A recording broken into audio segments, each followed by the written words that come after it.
The Vortex stood silent in the center of New Geneva's main plaza, its crystalline exoskeleton catching the twin sun's light like a prism.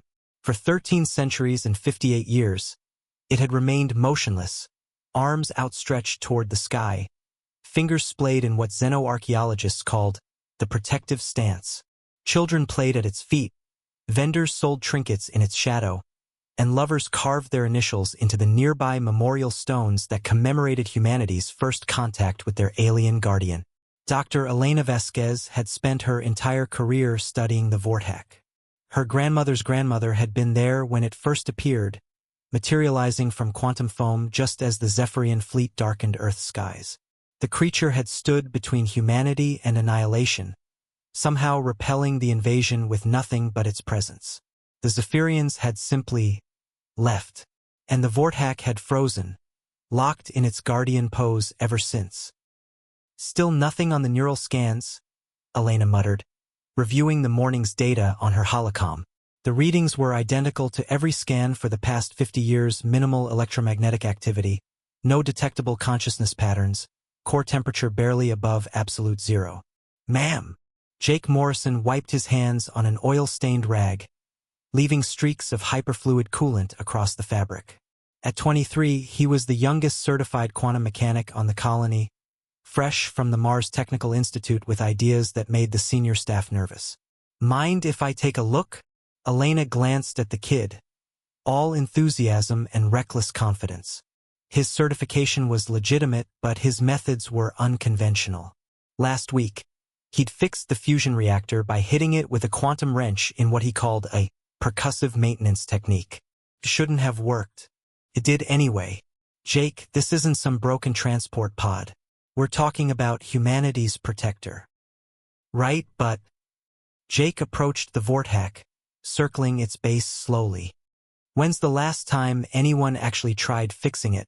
Fixing it? Elena's voice pitched higher. We don't even know what's wrong with it. Assuming something is wrong. Jake knelt beside the creature's left foot, pulling out a handheld quantum resonator. Look at these energy patterns. He held the device near the Vortex crystalline surface. See how they're all inverted? That's not shutdown, that's overload protection. Like a circuit breaker. Elena peered at the readout. After decades of study, the patterns were as familiar as her own heartbeat. But Jake was right, they weren't random. They were systematic, repetitive, protective. It's been running a continuous defensive protocol for over a millennium, Jake continued, excitement creeping into his voice.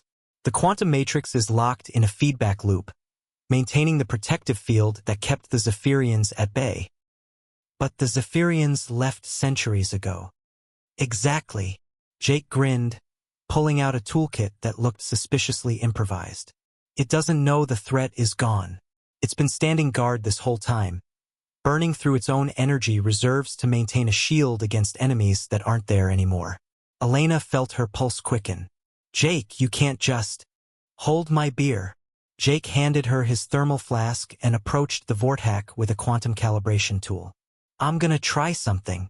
Before Elena could protest, Jake pressed the calibrator against a specific node on the creature's spine. The resonance frequency shifted, and suddenly the air around them hummed with harmonic overtones. The Vortex head moved. It was subtle, just a slight tilt, like someone waking from a very long dream. But after 1,300 years of absolute stillness, it might as well have been an earthquake. Jake! Elena whispered.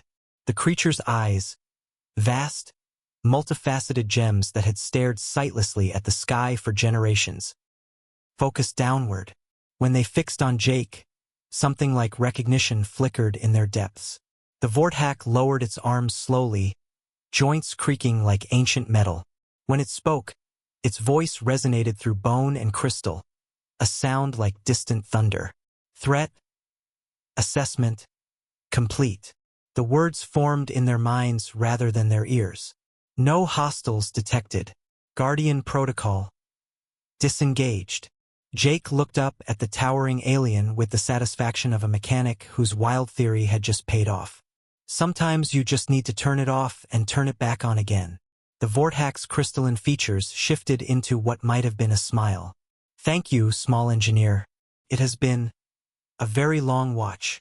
Elena clutched Jake's beer, wondering how she was going to explain this to the Xenological Council. Humanity's eternal guardian was awake, and it was all because a kid from Mars had treated their most sacred mystery like a broken appliance. In the distance, someone screamed. Others began to cheer.